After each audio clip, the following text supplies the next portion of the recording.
Hi everyone, welcome back to my YouTube channel math teacher. आप जैसे आप thumbnail देख के समझ तो गए होंगे कि आज हम मैथ का कितना मोस्ट इंपॉर्टेंट टॉपिक समझने वाले हैं, जो कि नंबर सिस्टम है। नंबर सिस्टम पूरी कंप्लीट मैथ का, मैथमेटिकल एडवांस मैथ का एक मेन टॉपिक है। नंबर सिस्टम से क्वेश्चन बहुत से आते हैं, हर एग्जाम में आते हैं, चाहे वह छोटी छोटी सी एग्जाम से लेकर के बड़ी हाई लेवल की एग्जाम एसएससी सीजीएल तक भी नंबर सिस्टम से बहुत सारे क्वेश्चन आते हैं। इसलिए नंबर सिस्टम एक बहुत ही इंपॉर्टेंट टॉपिक हो जाता है। आज हम यही नंबर सिस्टम और नंबर सिस्टम का एकदम बेसिक से स्टार्ट करेंगे। आज मैं आपको एकदम नंबर सिस्टम का एकदम से बेसिक बताऊंगा, जो कि मीडियम लेवल से लेकर के एकदम हाई लेवल तक का नंबर सिस्टम मैं आपको कंप्लीट करवाऊंगा। बिना करते हुए हम स्टार्ट करते हैं। जो भाई बहन चैनल पर नए हैं वो चैनल को सब्सक्राइब कर लीजिए, वीडियो को लाइक और शेयर जरूर कर दीजिए। तो चलिए स्टार्ट करते हैं। नंबर सिस्टम में संख्याएँ होती हैं, जिसे हम स्टार्टिंग में हम तीन भागों में बांटते हैं। तीन प्रकार, ठीक है। त्रिप्रकार कौन कौन सी है वो हम देखते हैं। हम नंबर सिस्टम का एकदम बेसिक से स्टार्ट कर रहे हैं, और इस बेसिक से और बेसिक कुछ भी नहीं हो सकता है। एकदम जीरो लेवल से स्टार्ट कर रहा हूँ मैं, और एकदम जीरो लेवल से लेकर के हाई लेवल तक की नंबर सिस्टम आपको करवाऊँगा। तो आप आगे देखते हैं। पहले आता है रियल नंबर,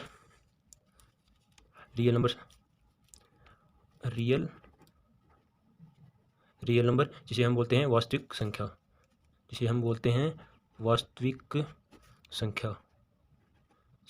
कहते हैं। और 2 नंबर पे आता है इमेजिनरी नंबर्स, जिसे हम कहते हैं काल्पनिक संख्या।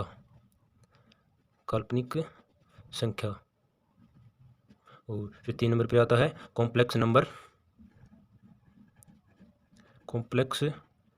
जिसे कहते हैं सम्मिश्र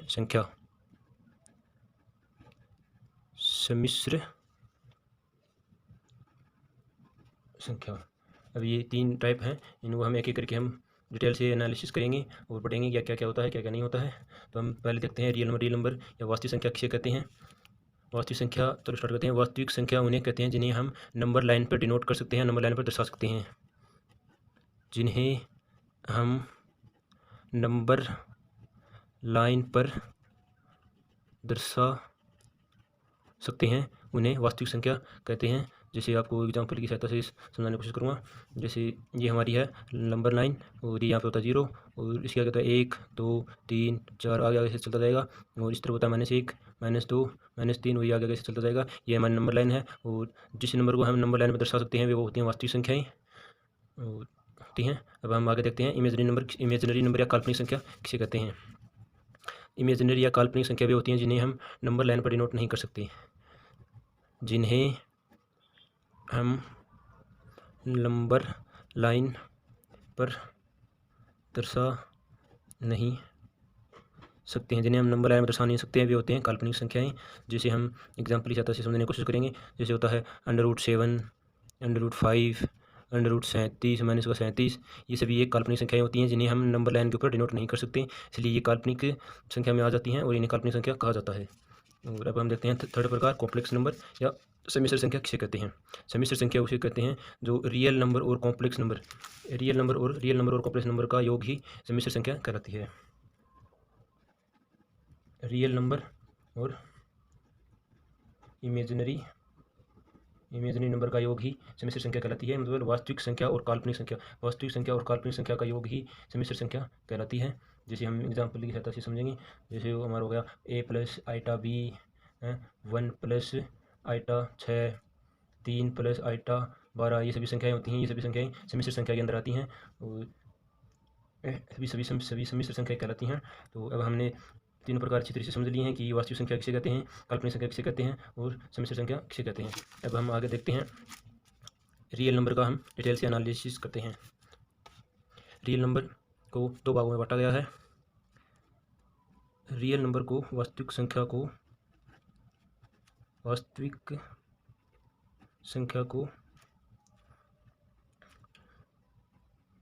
2 भागों में बांटा गया है। वास्तविक संख्या को 2 भागों में बांटा गया है। वे 2 भाग कौन कौन से हैं, हम डिटेल से एनालिसिस करेंगे। तो देखते हैं। पहला है रेशनल नंबर, जिन्हें हम कहते हैं परिमेय संख्या। और दूसरा प्रकार है इरेशनल इरेशनल नंबर जिसे हम कहते हैं अपरिमेय संख्या, जिसे हम कहते हैं अपरिमेय संख्या। अब हम एक एक करके वास्तविक संख्या की दोनों प्रकार परिमेय संख्या और अपरिमेय संख्या को डिटेल से एनालिसिस करेंगे। ये वास्तविक संख्या के अंदर ही परिमेय संख्या और अपरिमेय संख्याएं आती हैं और अब हम इनको डिटेल से समझेंगे। पहले हम देखते हैं कि परिमेय संख्या कौन कौन सी होती हैं, परिमेय संख्या किसे कहा जाता है। परिमेय संख्याएं वे संख्याएं होती हैं जिनको p/q के रूप में लिख सकते हैं। वे संख्या जिसको p/q के रूप में लिखा जा सकता है, p/q के रूप में लिखा जा सकता है, वे परिमेय संख्या होती हैं। वे वह संख्या मतलब कोई भी संख्या को हम p/q के रूप में लिख सकते हैं तो वह एक परिमेय संख्या कहलाती है। और यहाँ पर p और q हैं एक पूर्ण संख्याएं हैं, p और q दोनों ही पूर्ण संख्याएं होंगी। पूर्ण संख्याएं हम आगे समझेंगे, फिलहाल हम ये देख लेते हैं, समझ लेते हैं। p और q दोनों ही पूर्ण संख्याएं होनी चाहिए। और इसकी एक कंडीशन है कि q का मान कभी भी 0 नहीं होना चाहिए, q का मान कभी भी 0 नहीं होना चाहिए। ये परिमेय संख्याएं हो जाएंगी। वे संख्या जिनको हम p/q के रूप में लिख सकते हैं और p और q दोनों ही पूर्ण संख्याएं होनी चाहिए, q का मान 0 नहीं होनी चाहिए, तो वह संख्या परिमेय संख्या कहलाती है। जिसे हम एग्जाम्पल की सहायता से और अच्छे से समझ पाएंगे। तो एग्जाम्पल ले लेते हैं, जैसे 27 हो गया। 27 को हम 27/a लिख सकते हैं जो कि p/q के फॉर्म में है या p/q के रूप में है। और जैसे हम लिख सकते हैं -37, इसको भी हम p/q के रूप में लिख सकते हैं, ये भी एक परिमेय संख्या है। और जैसे 0.55 यह भी एक परिमेय संख्या, इसको भी हम p/q के रूप में लिख सकते हैं। और अब आता है एग्जाम्पल 22/7। 22/7 भी एक परिमेय संख्या है और एक 0 ये भी एक परिमेय संख्या है। ये दोनों आपको मोस्ट इम्पोर्टेंट याद रखने हैं कि 22/7 एक परिमेय संख्या है और 0 भी एक परिमेय संख्या है, क्योंकि 22/7 पाई का मान होता है और पाई की एक वैल्यू और होती है 3.1414, जो कि एक अपरिमेय संख्या है, तो जिसको हम अपरिमेय संख्या के रूप में लिखेंगे। और पाई की वैल्यू 22/7 भी होती है जो कि परिमेय संख्या होती है और ये एक अपरिमेय संख्या होती है, तो इसको हम आगे देखेंगे। पहले इसको हमें ये दोनों याद रखना है कि ये परिमेय संख्या है, 0 भी परिमेय संख्या है। तो हमने परिमेय संख्या को समझा है कि p/q के रूप में लिखा जाएगी वह परिमेय संख्या है और p/q पूर्ण संख्याएं हैं, q का मान 0 नहीं हो सकता। और हमने ये एग्जाम्पल की सहायता समझे हैं। तो यहाँ पे दो मोस्ट याद रखने हैं, 22/7 और 0 एक पूर्ण संख्याएं परिमेय संख्याएं होती हैं। अब हम देखते हैं अपरिमेय संख्या। अपरिमेय संख्या कौन कौन सी होती हैं या अपरिमेय संख्या किसे कहा जाता है।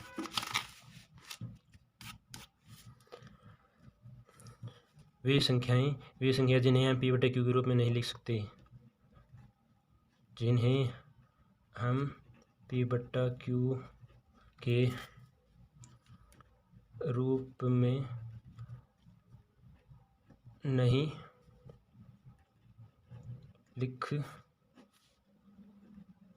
नहीं लिख सकते हैं, वह संख्या एक परिमेय संख्या होती है। जिन्हें p/q के रूप में नहीं लिख सकते हैं वह संख्या परिमेय संख्या कहलाती है। जैसे हम एग्जाम्पल से समझने की कोशिश करेंगे।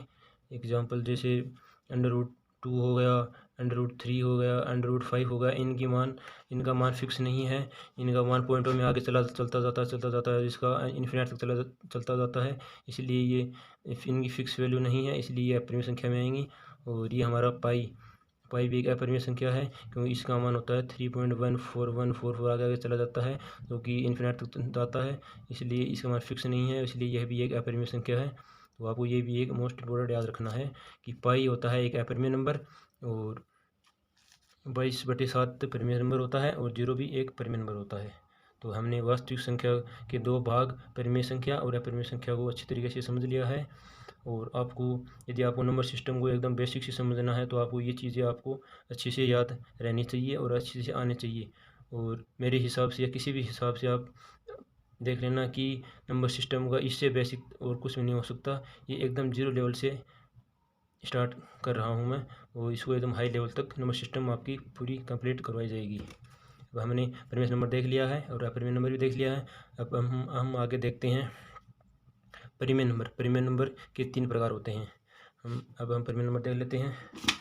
मैं थोड़ी सी यहाँ पे थोड़ी जगह कर लेता हूँ, थोड़ी संसाधन की कमी है। यदि आपका फुल सपोर्ट रहा तो जल्द ही बोर्ड की व्यवस्था कर ली जाएगी, तो प्लीज़ सपोर्ट कीजिए, चैनल को सब्सक्राइब कीजिए और ज़्यादा से ज़्यादा शेयर कीजिए, जिससे कि आपका सपोर्ट ही मेरे लिए बहुत ज़्यादा ज़रूरी है। यदि आप सपोर्ट करोगे तभी। ठीक है, तो अब हम आगे देखते हैं परिमेय संख्या के प्रकार। परिमेय संख्या प्रकार देखते हैं। परिमेय संख्या को तीन भागों में बांटा गया है। परिमेय संख्या को 3 भागों में बांटा गया है, या परिमेय संख्या के 3 प्रकार होते हैं। यहाँ पे लिख लेते हैं। परिमेय संख्या के प्रकार। परिमेय संख्या के कितने प्रकार होते हैं? परिमेय संख्या के 3 प्रकार हैं। अब हम इन तीनों प्रकारों को एक एक करके एनालिसिस करेंगे और समझेंगे कि परिमेय संख्या के 3 कौन से प्रकार हैं, और जो भी बहुत एक इम्पोर्टेंट चीज़ें हैं। जैसे पहला है इंटीजर नंबर। इंटीजर नंबर यह जिसे कहते हैं पूर्ण संख्या, और दूसरा प्रकार है डेसिमल नंबर। डेसिमल नंबर जिसे कहते हैं दशमलव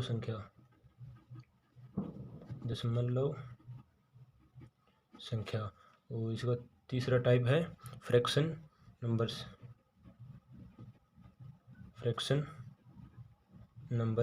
जिसे कहते हैं भिन्न संख्या। अब हम आगे देखते हैं। अब हम इन तीनों को एक एक करके विस्तार से एनालिसिस करेंगे।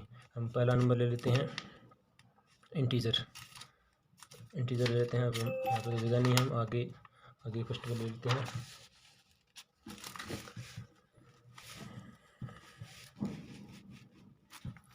पहले नंबर पे लेते हैं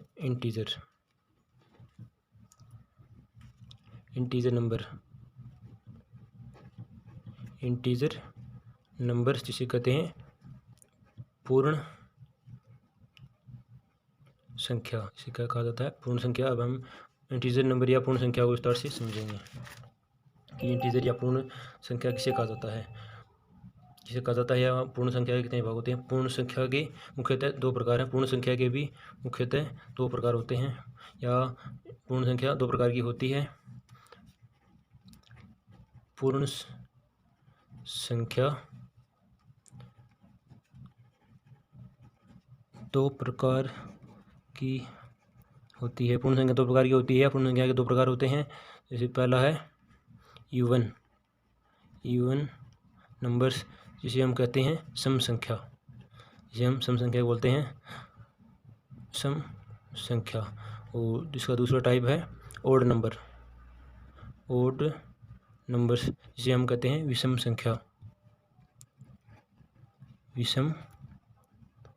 संख्या।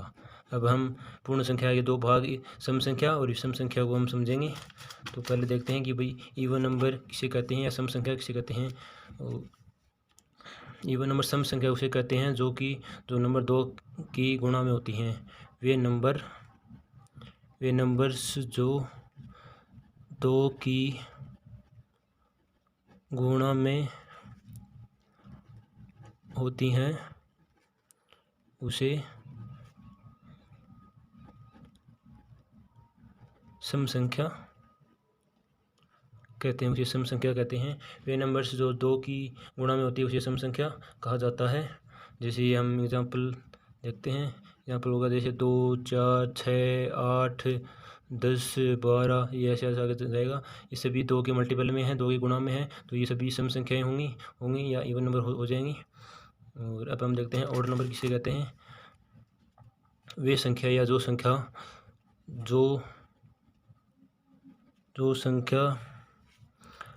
2n ± 1 के रूप में होती है,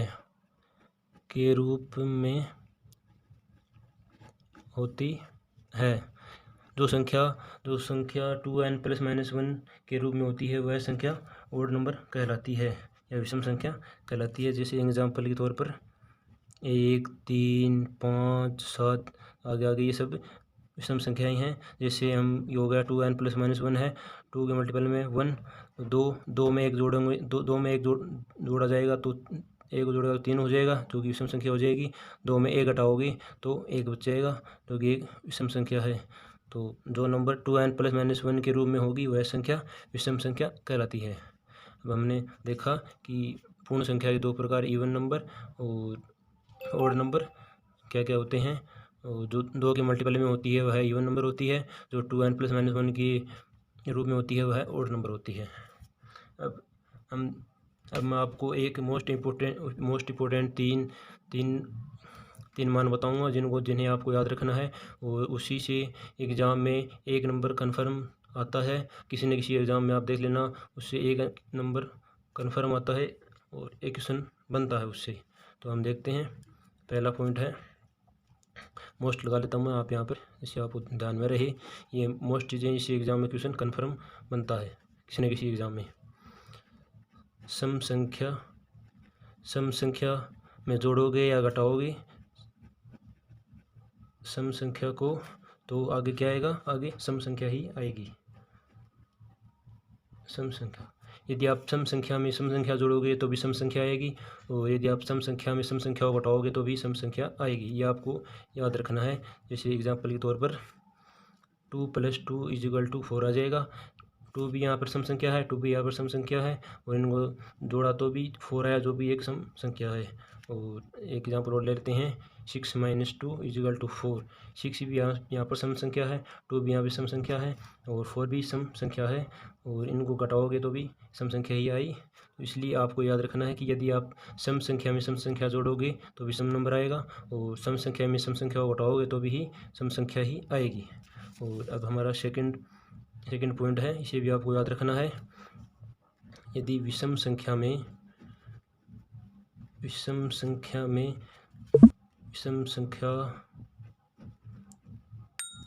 यदि आप विषम संख्या में विषम संख्या को जोड़ोगे या विषम संख्या में विषम संख्या को घटाओगे तो हमेशा ही सम संख्या ही आएगी। हमेशा सम संख्या ही आएगी। यदि आप विषम संख्या में विषम संख्या को जोड़ोगे या विषम संख्या में विषम संख्या को घटाओगे तो हमेशा ही सम संख्या ही आएगी। जैसे एग्जाम्पल के तौर पर 1 + 3 = 4। यहाँ पर 1 भी विषम संख्या है, 3 भी विषम संख्या है, और इन दोनों को जोड़ा तो 4 आया जो कि एक सम नंबर है। और एक एग्जाम्पल और लेते हैं, जैसे 7 - 1 = 6। यदि 7 भी एक विषम नंबर है और 1 भी विषम नंबर है, इनको घटाओगे तो 6 आया जो कि एक सम संख्या है। तो आपको ये भी याद रखना है, विषम संख्या में विषम संख्या को जोड़ोगे या विषम संख्या में विषम संख्या को घटाओगे तो हमेशा सम संख्या आएगी। और हमारा थर्ड और लास्ट पॉइंट देखते हैं, इसे भी आपको हमेशा याद रखना है। यदि सम संख्या में विषम संख्या यदि आप सम संख्या में विषम संख्या को जोड़ोगे या फिर सम संख्या में विषम संख्या को घटाओगे तो हमेशा ही विषम संख्या आएगी। हमेशा ही विषम संख्या आएगी। यदि आप सम संख्या में विषम संख्या को जोड़ोगे तो हमेशा ही विषम नंबर आएगा। यदि आप सम संख्या में विषम संख्या को घटाओगे तो भी हमेशा ही विषम संख्या आएगी। जैसे एग्जाम्पल के तौर पर 2 + 3 = 5।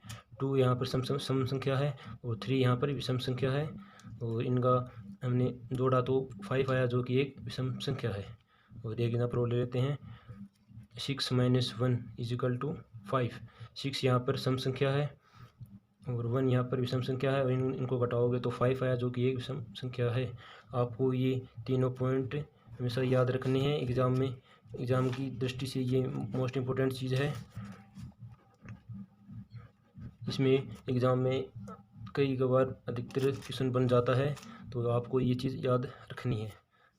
तो हमने इंटीजर पढ़ लिए हैं। इंटीजर दो प्रकार के होते हैं, सम संख्या, विषम संख्या, और हम देख लिया कि सम संख्या किसे कहते हैं, विषम संख्या किसे कहते हैं। और ये हमने मोस्ट इंपोर्टेंट चीज़ पढ़ ली है कि सम संख्या को जोड़ोगे या घटाओगे तो सम संख्या ही आएगी। विषम संख्या जोड़ोगे या घटाओगे तो सम संख्या आएगी।